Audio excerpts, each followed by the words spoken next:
Yang kedua, kata ulama, ada jalan yang bisa mengantarkan diri seorang hamba berjumpa dengan dirinya. Yang kedua apa? Al-maut, yaitu kematian. Yang pertama adalah sholat, yang kedua adalah kematian. Bahwa kematian itu juga adalah satu jalan mengantarkan diri seorang hamba berjumpa dengan Allah Subhanahu wa ta'ala. Kata ulama, siapa yang mencintai dua jalan ini maka dia akan dicintai Allah Subhanahu wa ta'ala. Siapa yang benci dengan dua jalan ini maka sesungguhnya dia pun akan dibenci oleh Allah Subhanahu wa ta'ala. Tujuannya apa? Kenapa kita harus ingat sholat? Kenapa kita harus ingat dengan kematian? Karena kata Allah Subhanahu wa ta'ala, ya ayyuhalladzina amanu dzkurullaha dzikran katsira wasabbihuhu bukratan wa asila. Karena kata Allah Subhanahu wa ta'ala, wahai orang-orang yang beriman, ya ayyuhalladzina amanu dzkurullaha dzikran katsira, wahai orang-orang yang beriman, perbanyaklah engkau mengingat Allah sebanyak-banyaknya. Andai kata orang hidup selalu melaksanakan sholat 5 waktu, selama dia takbir, selama dia ruku, selama dia sujud, selama dia melaksanakan ibadah 5 waktunya, pasti dia menyebut nama Allah dan ingat kepada Allah karena dia ingin rindu berjumpa dengan Allah. Kalau ada orang semasa hidupnya selalu rindu dengan kematian, setiap detik dia ingat kematian, setiap hembusan napasnya dia ingat kematian, setiap langkah dalam perjalanannya dia ingat dengan kematian, karena ada sesuatu yang dia rindukan. Apa? Karena dia juga rindu ingin berjumpa dengan Allah Subhanahu wa ta'ala. Maka pantas orang yang pengen ketemu Allah pasti dia banyak mengingat-ingat yang dicintainya. Sudah pasti kalau kita rindu dengan Allah, kita pasti kudu wajib banyak menyebut-nyebut namanya. Kapan waktunya? Kata Allah, kapan waktunya? Wasabbihu bukratan wa asila, maka engkau banyaklah bertasbih kepadaku di saat pagi dan petang. Kenapa banyak pagi dan petang? Karena banyak orang di waktu pagi banyak yang lalai. Banyak orang yang goflah di waktu pagi. Apa banyak lalai? Pagi-pagi udah ngadu, tetep mancing. Lohor lewat, asar lewat, kagak pada sholat. Ada nggak yang begitu, Pak? Nggak ada. Dan mau orang sini? Nggak ada sini. Kadang-kadang kalau sudah berkumpul dengan teman banyak orang yang lalai. Ini kadang-kadang menjadi satu kesalahan bagi diri kita, bahwa kata Allah wasabbihu bukratan wa asila, maka bertasbihlah kepadaku wahai hambaku di saat pagi dan petang. Kenapa pagi itu banyak ujian dan cobaan bahkan godaan, di waktu sore pun banyak ujian dan banyak godaan. Makanya disunahkan kita kalau pagi itu baca apa? 3, 1, perbanyaklah membaca Bismillahi Masya Allah la hawla wa la quwwata. Yang kedua, perbanyaklah membaca Bismillahilladzi la yadurru ma'asmihi syai'un fil ardi wa la bis wa huwas sami'un. Yang ketiga, perbanyaklah membaca Hasbiyallah, Hasbiyallah, Hasbiyallah 7 kali. Insya Allah hidup kita kaya hati, kaya diri, kaya jiwa, kaya dunia. Nanti di waktu sore sama, perbanyak baca itu. Ketika kita baca itu tujuannya untuk sampai di sore. Ketika kita baca di sore hari tujuannya untuk bisa sampai di waktu pagi. Ketika para salafus saleh, ketika para ulama menyampaikan ini, ketika para ulama menyampaikan dan bahkan mengamalkan hal ini, lantas kenapa kita tidak mau mengamalkan dalam kehidupan kita? Padahal kita adalah bukan tipikal orang ahli ibadah. Kita ini bukan tipikal orang ahli sujud. Kita ini bukan tipikal orang-orang ahli zikir. Kita ini bukan tipikal orang-orang ahli dalam sujud ibadah kepada Allah, melainkan kita orang-orang yang lalai. Banyak bangganya, banyak jumawaknya, banyak sombongnya, banyak angkuhnya, padahal sehebat apapun manusia, pasti dia akan kembali kepada Tuhannya.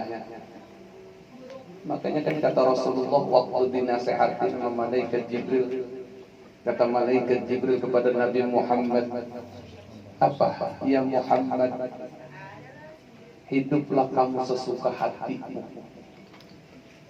Hiduplah sesuka hatimu, semaumu, sepuasmu, sesenangmu, sekarangmu. Ini gambarannya buat kita nih ya. Hiduplah semau lu mau main catur kayak 3 jam mau kagak sholat terserah lu. Lu mau nongkrong aja kayak di pasar, mau main catur, mau main judi, mau main gapet, terserah lu. Lu mau mancing kek, mau kagak mancing kek, lu mau main layangan kek, lu mau main apa kek, dibahasa pakai bahasa kita aja ya Pak. Kita balikin dari nasihat malaikat Jibril kepada Nabi Muhammad, terserah. Lu mau mancing kek, lu mau main catur kek, lu mau nongkrong di pasar kek, lu mau main apa kek, terserah lu, hidup lu sekarang lu Los temenan. Terserah lu dah tuh. Tapi apa kata malaikat Jibril? Ya Muhammad, hiduplah semaumu, hiduplah seenakmu, hiduplah sepuasmu, tapi ingatlah bahwa engkau akan kembali kepada Tuhan. Tinggal kita pilih. Hidup kita ini bakal kembali pada Allah. Masa iya kita kembali pada Allah dalam noda dan dosa? Apa enggak malu? Masa iya kita kembali kepada Allah dalam cucuran noda dan dosa? Masa iya kita kembali kepada Allah Sang Maha Suci, balik kembali Allah dalam keadaan banyak dosa, banyak maksiat, banyak kepura-puraan kita? Pikir. Manusia yang waras, manusia yang cerdas pasti dia akan berpikir lah, iya ya, gua ke rumah tamu baju noda aja malu, masa gua balik kepada Allah dalam keadaan banyak noda? Maka apa kata Allah? Wasari'u ila maghfiratin min rabbikum wa jannah. Allah. Maka orang-orang yang cerdas, orang-orang yang berakal, orang-orang yang berilmu, orang-orang yang beriman pasti sari'u ila maghfiratin min rabbikum. Mumpung dia masih hidup, mumpung dia masih gagah, mumpung dia masih sehat, dia kembali kepada Tuhannya dengan segera memohon ampun kepada Allah Subhanahu wa taala. Dia menangis di hadapan Allah, ya Rabbi, bahwa setiap pagi saya rajin banyak berbuat maksiat. Ya Rabbi, selama Engkau berikan aku umur cuma buat maksiat, selama Engkau berikan sehat-sehat saya buat maksiat, saat Engkau berikan waktu aku habiskan buat maksiat, saat Engkau berikan harta-hartaku buat ura-ura dalam kemaksiatan, saat Engkau berikan dunia berserta isinya, kami lalai dan kami menjadi orang-orang yang lupa kepadamu. Ya Rabb, hari ini saya minta kembali. Dengan apa? Sari'u ila maghfiratin min rabbikum. Dia segera meminta ampun kepada Allah. Segera dia minta ampun, dia beristighfar, memohon ampun. Qad aflaha man zakkaha wa qad khaba man dassaha. Karena dia tahu beruntung orang-orang yang mensucikan dirinya, dan rugi orang-orang yang ngotorin dirinya. Kenapa? Karena dia berpikir nanti dia kembali kepada Allah. Dia berpikir dia akan kembali kepada Allah. Dia malu andai kata nanti dia kembali kepada Allah dalam noda dan dosa. Mumpung kita masih hidup Bapak, mumpung Allah kasih waktu kesempatan buat kita, ayo segera kita kembali kepada Allah. Minta ampun. Jangan sampai kita nyesel begitu napas setelah sampai pada kerongkongan baru ngomong, ya Allah, gue pengen sholat, kemarin mah mancing mulu. Begitu udah begini baru ngomong, udah begitu baru ngomong taubat. Kemarin masih sehat, ogah ke masjid, kira udah setruk baru pengen ke masjid. Lagi mulut normal mah ogah dikir, giliran udah mengok baru istighfar mulu, ingat Allah. Kemarin kemana? Apa iya kita sholat nunggu setruk dulu? Apa iya kita sholat berjamaah nunggu setruk dulu ke masjid? Apa iya kita berzikir nunggu mulut miring dulu? Apa iya kita ke masjid ibadah sujud pada Allah nunggu badan ini dihancurkan oleh Allah? Naudzubillah min dzalik. Hati-hati. La yuqbalu taubatal 'abdi ma lam yughargir. Allah akan tolak taubatnya seorang hamba ketika nafasnya telah sampai pada kerongkongan. Ditolak taubat kita. Ditolak. Pikirkan baik-baik. Saya bukan orang benar, saya juga orang kotor. Cuma saya tidak mau tenggelam dalam kekotoran. Saya juga orang yang banyak berbuat dosa, namun saya tidak mau tenggelam dalam dosa. Kita ini adalah makhluk yang pasti tidak lepas dari noda dan dosa. Tetapi apakah kita mau terjerumus terus dalam dosa dan maksiat kita sendiri? Padahal kita ini bakal kembali kepada Allah. Apa iya kita hidup mau semau-maunya kita? Ayo kita kembali kepada Allah. Kita minta ampun. Kita minta maaf sama Allah. Perbanyak istighfar, perbanyak salat taubat, perbanyak memanggil-manggil Allah agar Allah berikan ampunan kepada kita. Karena siapa orang yang meminta ampun kepada Allah, wa jannatin arduhas samawati wal ard, nanti Allah ganjar baginya surga yang luasnya seluas langit dan bumi. Uiddat lil muttaqin, semua itu kan diperuntukkan bagi orang-orang yang bertakwa. Amin ya rabbal alamin. Tapi apa kerjaan orang bertakwa? Main catur? Bukan. Kata Mu'alim Syafi'i Azami, kata Al-Alim Al-Alamah Kiai Haji Syafi'i Azami, ada sebuah permainan yang kelihatannya membuat pintar, kelihatannya membuat orang cerdas, tapi sesungguhnya permainan ini membawa lalai, membawa kebodohan. Di dalam kitab Bidayatul Hidayah dikatakan setiap dunia, di dalam dunia itu adalah permainan.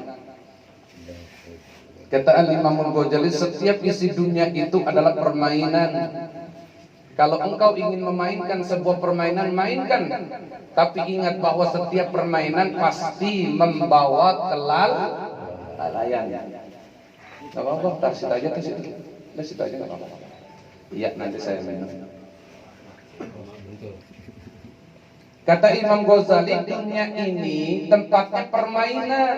Ingat bahwa setiap permainan pasti membawa orang main bola, maghrib aja pasti di lapangan. Benar nggak? Benar nggak? Belum tentu tuh salat maghrib. Pulang-pulang udah isya, maghribnya kemana? Makanya kalau kata ulama, kalau ada orang di dunia ini nggak sholat, perumpamaannya seperti kunyuk. Tahu kunyuk?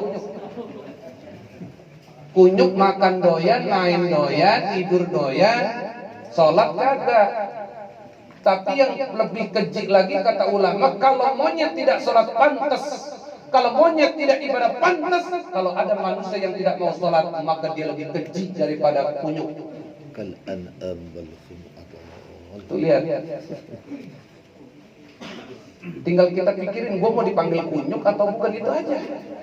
Ini di dunia ini, kata Imam Ghazali, dunia ini tempat permainan. Silakan permainan apapun engkau mainkan, tapi ingatlah bahwa setiap permainan membawa kelalaian. Main apa yang nggak lalai? Berapa banyak orang main handphone nggak pada sholat? Berapa banyak orang yang main Mobile Legends nggak pada sholat? Berapa banyak orang yang ngobek dengan handphone yang nggak pada sholat? Berapa banyak orang yang main catur, tapi mereka juga nggak pada sholat? Makanya kata Mu'alim Syafi'i Azami apa? Ada permainan yang kelihatannya bagus, membuat cerdas, tapi justru membawa kebodohan. Apa? Catur. Tuh lihat tuh. Kalau kita ngeliat orang main catur, kelihatannya cerdas-cerdas banget, pinter-pinter banget, tapi apa kata Mu'alim? Sesungguhnya itu mau bocah bego. Kenapa bocah bego? Ngapain hidupnya 3 jam cuma mikirin bagaimana jalan catur, bagaimana jalan si kuda, bagaimana jalan kuncung, bagaimana menyelamatkan raja, tapi kau tidak memikirkan jalan anak-anakmu yang nanti kau antarkan ke dalam neraka. 3 jam cuma mikirin bagaimana ini catur jalannya, anaknya aja nggak pada sholat dan didiemin aja. Dia selamatin rajanya jangan sampai kemakan, tapi dia tidak memikirkan darah dagingnya, dia tidak memikirkan dirinya yang akan disantap oleh api neraka. Makanya kata Mu'alim, kelihatannya mah cakep banget orang main catur, aslias mas bocah bego itu. 3 jam cuma mikirin kayu. Dia mikirin kayu. Biasanya orang kalau nggak nerima dengerin ceramah begini karena di hatinya ada luka, Pak. Tangan ada koreng dikasih betadin perih karena ada koreng. Kalau nggak ada koreng dikasih betadin nggak perih karena nggak ada koreng. Jadi kalau saya ceramah begini ada yang sedikit ke hati kesel gitu, berarti hatinya ada penyakit. Makanya biarin dah. Saya emang nggak lagi nyinggung orang sini, nggak ada orang sini mah alhamdulillah banyak yang kesel.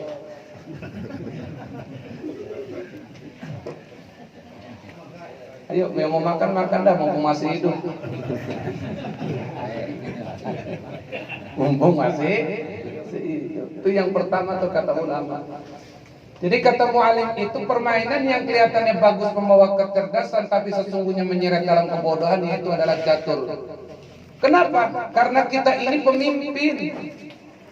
Kullukum ra'in wa kullukum mas'ulin, bahwa setiap laki-laki itu pemimpin dan setiap pemimpin akan dimintai pertanggungjawaban. Pikirkan baikmu, ketika seorang suami tidak sholat, anaknya tidak sholat, istrinya tidak sholat, maka ketika istri tidak sholat dipikul dosanya oleh seorang suami. Ketika anak tidak sholat dipikul oleh seorang bapak. Maka berapa banyak dosa-dosa yang kita pikul dari istri dan anak-anak kita. Kita senang banget main catur, anak kagak sholat kita pikul dosanya. Kita senang banget main catur 3 jam berjam-jam, istri nggak sholat kita diemin aja, kita mikul dosanya. Ayo pulang dari sini waktunya apa? Hasibu qabla an tuhasabu. Pulang dari sini hisablah diri kita, hisablah mata kita, hisablah telinga kita, hisablah mulut kita, hisablah tangan kita, hisablah diri dan jiwa kita.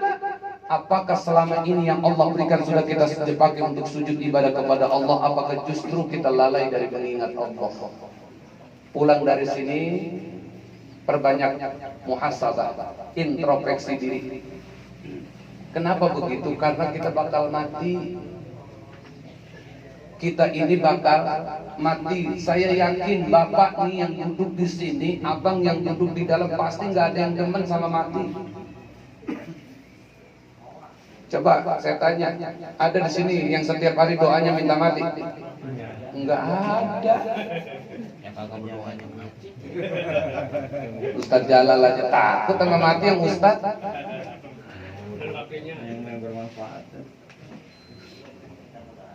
Saya sama anak-anak santri setiap 5 waktu saya mintanya mati, Pak.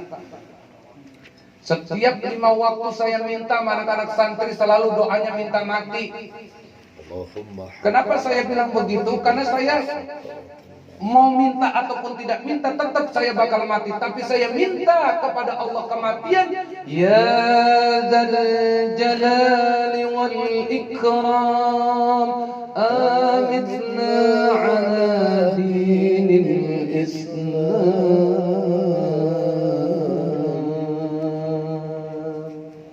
Saya minta setiap hari sama Allah, ya dzal jalali wal ikram amitna ala dinil islam. Ya Allah yang maha gagah, yang maha perkasa, matikan saya ya Allah dalam keadaan Islam. Jangan sampai saya mati lagi dalam keadaan kufur. Jangan sampai saya mati dalam keadaan riya. Jangan sampai saya mati dalam keadaan musyrik. Jangan sampai saya mati dalam keadaan lalai dari mengingatmu ya Allah. Itu setiap hari saya minta tuh sama Allah. Setiap habis sholat 5 waktu 7 kali saya baca, saya minta mati. Kenapa kita harus takut dengan kematian? Padahal kematian itu adalah satu jalan bagi seorang hamba mengantarkan dirinya berjumpa dengan Allah. Makanya apa kata Allah? Qala Allah Ta'ala fi hadisil kursi, qala Nabi sallallahu alaihi wasallam, man ahabba liqa Allah ahabba Allahu liqa'ahu. Kata Allah dalam hadis kursinya yang disampaikan oleh baginda Nabi besar Muhammad sallallahu alaihi wasallam, man ahabba liqa Allah ahabballahu liqa'ahu. Kata Allah, siapa orang yang senang demen berjumpa dengan diriku, maka kata Allah, aku pun senang berjumpa dengan dirinya. Itu kata Rasulullah. Siapa orang yang senang berjumpa dengan aku, kata Allah, siapa orang yang senang berjumpa dengan aku, maka aku senang berjumpa dengan dirinya. Wa man kariha liqa Allah karihallahu liqa'ahu. Barang siapa yang gedek, kesel, benci, tidak suka dan tidak senang berjumpa denganku, maka kata Allah, aku pun gak senang berjumpa dengan dirinya. Gambarannya, siapa orang yang di dunia sering manggil-manggil Allah, nanti di akhirat dipanggil Allah. Siapa orang yang di dunia suka melupakan Allah, maka Allah akan melupakan dirinya dan Allah berpaling darinya. Ayo pulang dari sini, coba kita merenung, mau dipalingin Allah apa Allah mau manggil-manggil kita? Kita pikirin bahwa ini kita bakal mati, maka cintai kematian, Pak. Jangan benci sama kematian, karena kematian yang kita benci sesungguhnya Allah mencintai. Jadi kalau ada